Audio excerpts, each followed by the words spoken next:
This is my story, a story that is both funny and annoying, but also strangely familiar to anyone who has ever lived in a Hawaii neighborhood. Join me as I walk you through one of the most absurd battles between common sense and HOA power, where common sense eventually prevails. But not before Karen causes a drama that no one expected. Don't forget to like, share, or follow so you don't miss out on the next exciting stories. It was a perfect Saturday afternoon, blue skies, gentle sunlight filtering through the leaves, and the air was warm enough to make everyone want to go out and enjoy it. My family had a small BBQ party in the backyard to celebrate Dad's birthday. It wasn't a grand event, just a chance to get together, meet a few close friends, and enjoy delicious grilled food in the open air. The preparations for the party went smoothly. My mother took care of the ingredients, marinating the meat the night before to ensure that when grilled it would be tender, delicious, and flavorful. I was in charge of the decoration, not fussy, just a few strings of lights hanging on the fence, neatly placed wooden tables, with familiar folding chairs for outdoor gatherings. My father, the main character of the party, did not need to do anything but enjoy the atmosphere and wait to enjoy the food. He was always simple like that, not liking ostentation. Just having family, friends, and a little grilled meat was enough to feel happy. When the clock struck 3 in the afternoon, everything was ready. The grill was placed in the corner of the yard. The charcoal fire was glowing, giving off a pleasant heat. The smell of bacon began to permeate the space, blending with the spicy aroma, creating an irresistible attraction. In addition, golden corn slices and a few colorful bell peppers were also placed on the grill, creating a scene that was not only beautiful but also delicious. Gradually, the guests began to arrive. Uncle Mike, Dad's best friend, appeared first with a case of cold beer and a cheerful smile. Immediately after, Linda and her 2 small children brought a homemade cake, smooth buttercream with a simple inscription, "Happy Birthday." A few close neighbors also dropped by, none empty-handed, each bringing a side dish to share. A BBQ party doesn't need much planning, just harmonious people. Good food and a happy atmosphere are enough to make it a memorable one. Soft music played from a small speaker placed on the table. The laughter of children echoed throughout the yard. They ran and chased each other around the wooden table that I had decorated.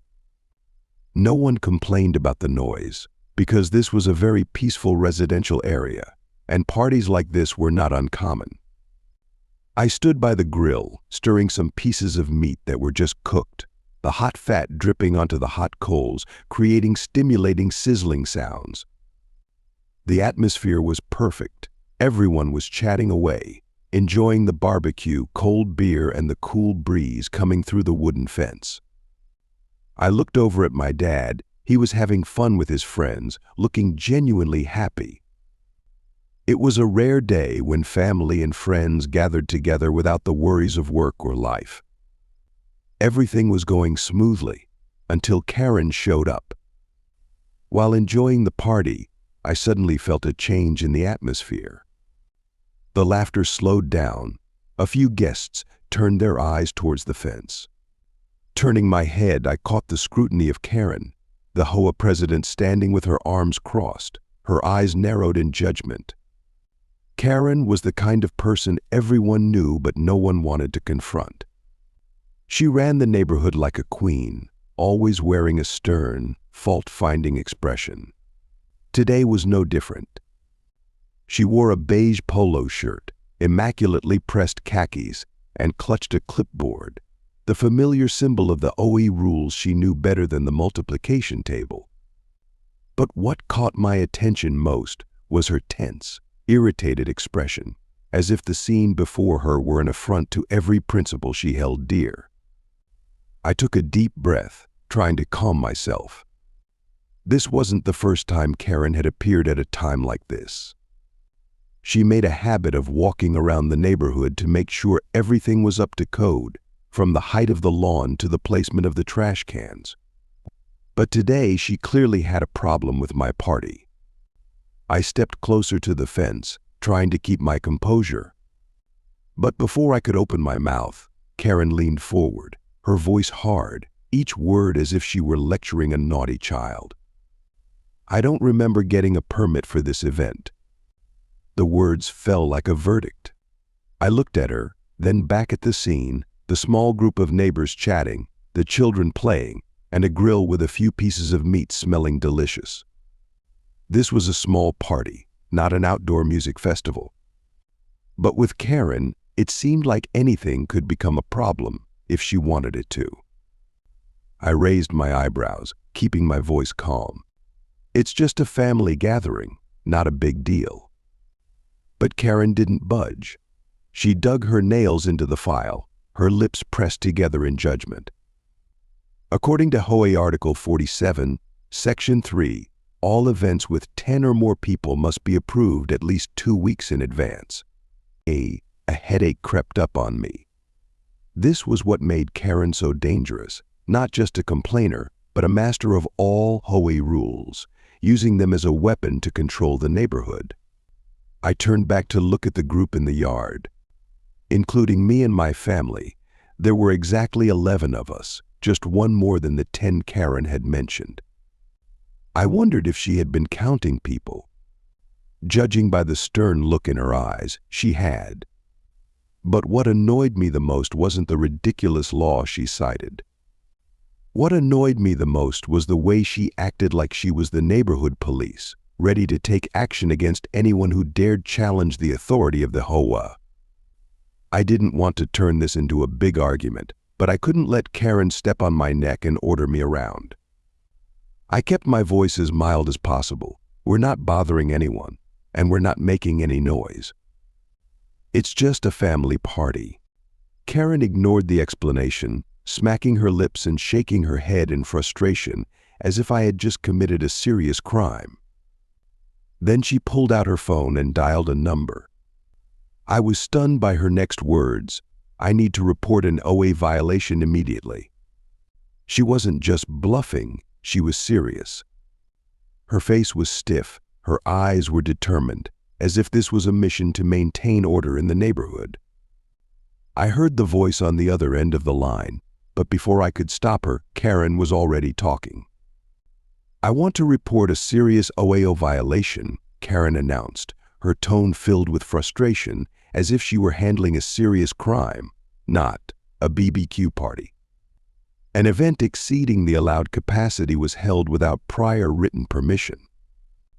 This is against OA Article 47, Section 3. I sighed, feeling like I'd been dragged into a forced comedy routine. Friends and family around me began to notice, their eyes wide with confusion. Who would call the Hoa just for a barbecue? But with Karen, everything had to be according to the rules, no exceptions. She stood in my front yard, speaking like a judge reading a verdict.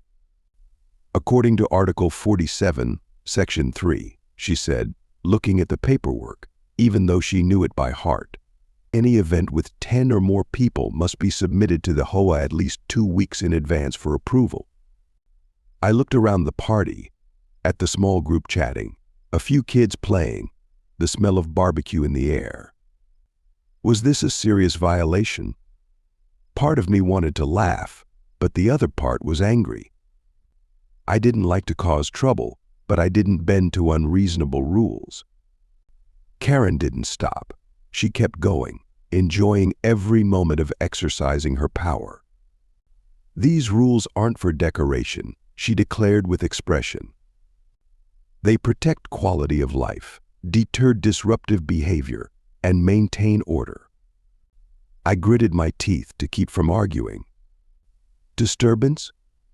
This was just a family BBQ. No loud music, no noise, no one bothering anyone. But to Karen, rules were rules, no matter how absurd. I could see the satisfaction in her eyes as she recited dry terms that few people cared about. To her, this wasn't just a rule, it was a battle to assert control. I could feel the anger starting to rise inside me. not because of the rule itself, but because of the rigid, unreasonable way Karen enforced it.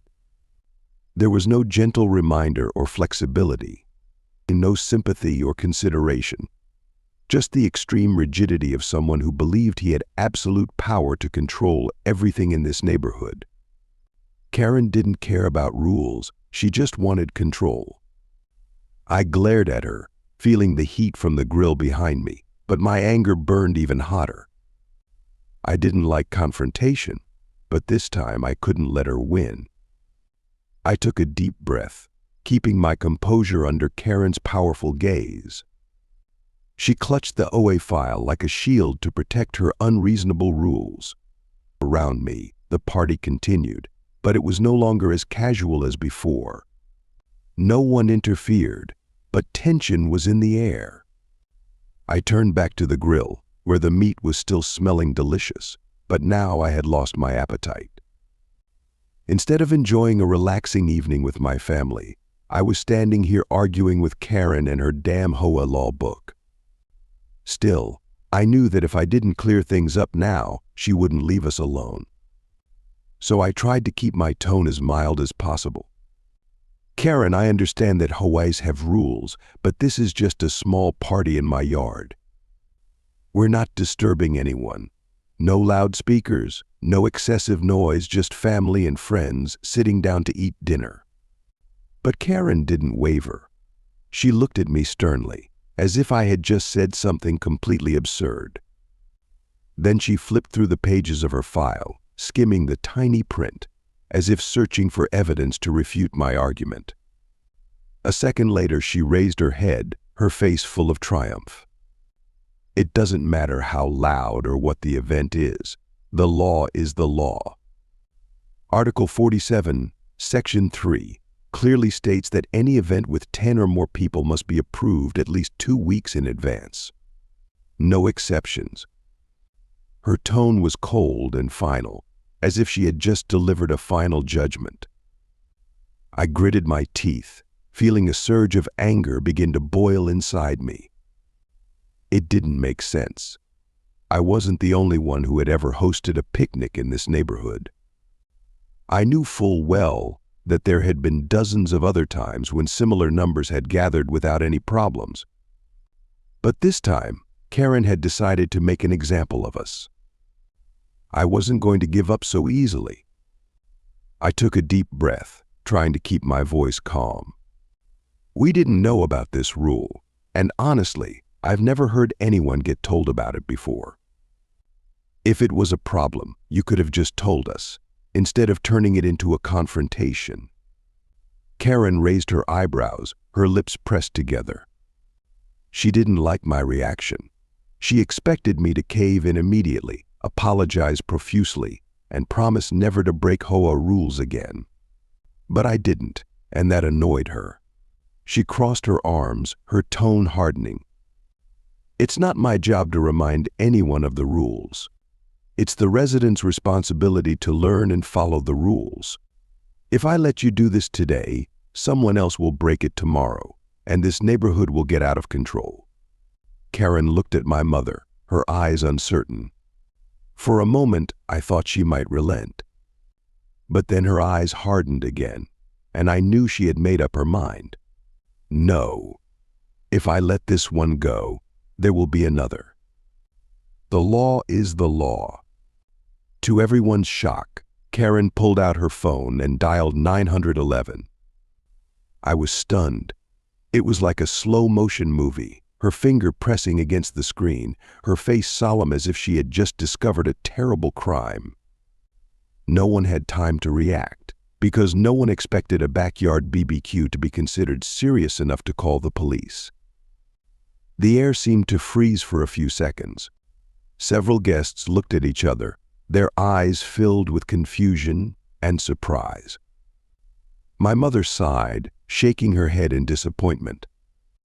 My father, who had been trying to keep his composure until now, could no longer hide his irritation.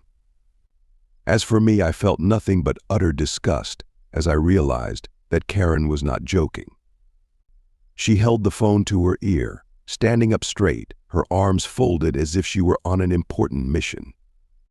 I couldn't make out the entire conversation, but from what I could tell, she was addressing the operator in a tone of exasperation, as if the neighborhood was about to descend into chaos over a small party. "I'd like to report a serious OA violation," she said, slanting her gaze toward me as if to warn me that she wouldn't back down.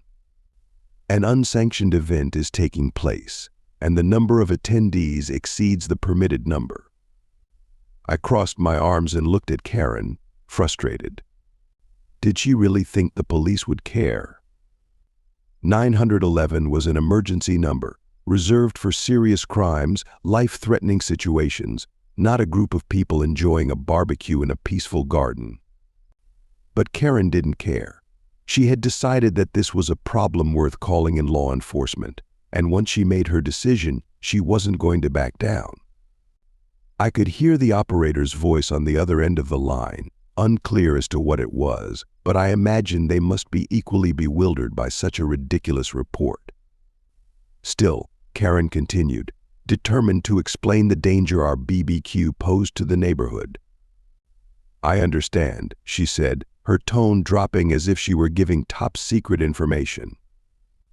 "But we have clear regulations on events, and I believe this affects the quality of life of residents. I hope you will take immediate action." I took a deep breath, trying not to let my anger explode. The scene before me was so comical and disturbing that I didn't know how to react. Part of me wanted to laugh at the absurdity of the situation, but the other part of me felt angry that she was wasting police time and resources just to prove herself right. When Karen ended the call and put her phone back in her pocket, she looked at me with a look of satisfaction. Like she'd just won a great battle, like she'd saved the neighborhood from a terrible threat. "The police will be here soon," she said, her voice dripping with pride. I clenched my fists, trying to control my reaction. I knew there was nothing I could do now. Karen had made her move, and now all we could do was wait and see how the police would react to this ridiculous call. Around me, the guests began to murmur, some looking concerned, others just shaking their heads in snicker at Karen's excesses. My dad stood up, poured more beer into his glass, and whispered to me, his tone full of sarcasm, "I hope the police like BBQ." And we waited.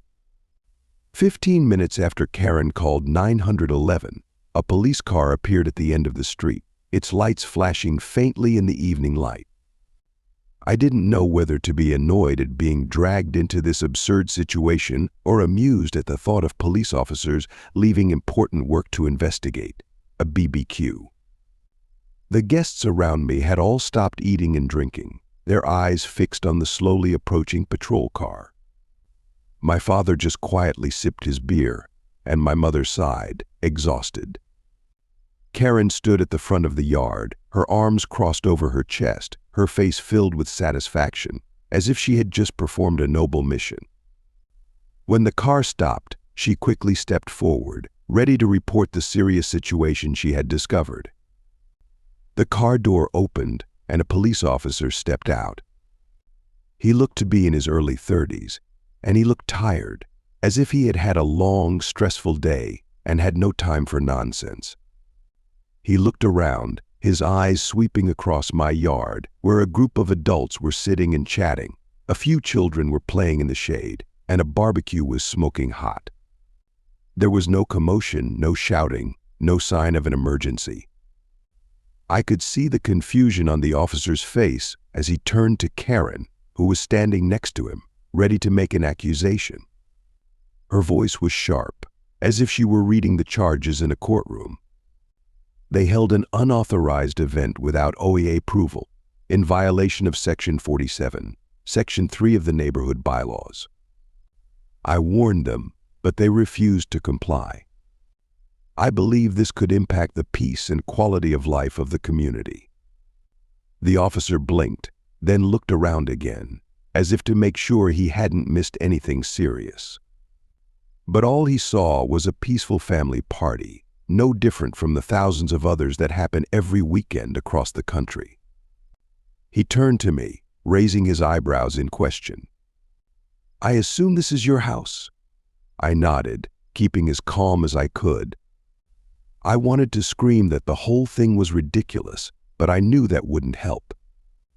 Instead, I simply said, "Yes, this is my yard, and it's just a small family party." No loud music, no cars blocking the road, and certainly no one causing a disturbance. The officer nodded, then turned to Karen, his eyes tired. "You called 911 for this?" Karen looked displeased with the officer's reaction. She cleared her throat, trying to keep her composure. "We have rules in this neighborhood. If we don't enforce them, everyone will do what they want, and then we'll lose control." The cop blinked again, clearly trying to process the absurdity of the situation before him. I could almost see his thoughts. How the hell did this turn into a 911 call? He sighed, rubbing his temples, as if considering whether this was some kind of prank.